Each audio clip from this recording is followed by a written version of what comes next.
खालामबाय नागारलांबाय आसा खान्दा खालामबाय आंनि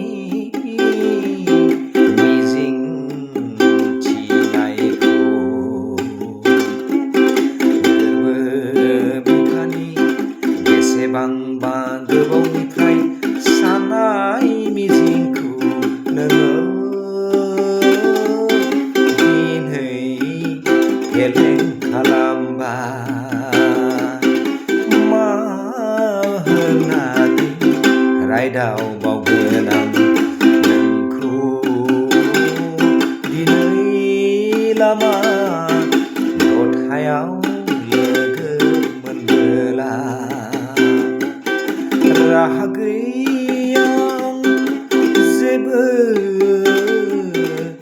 उदिस मोनलिया नों दिनै आंनि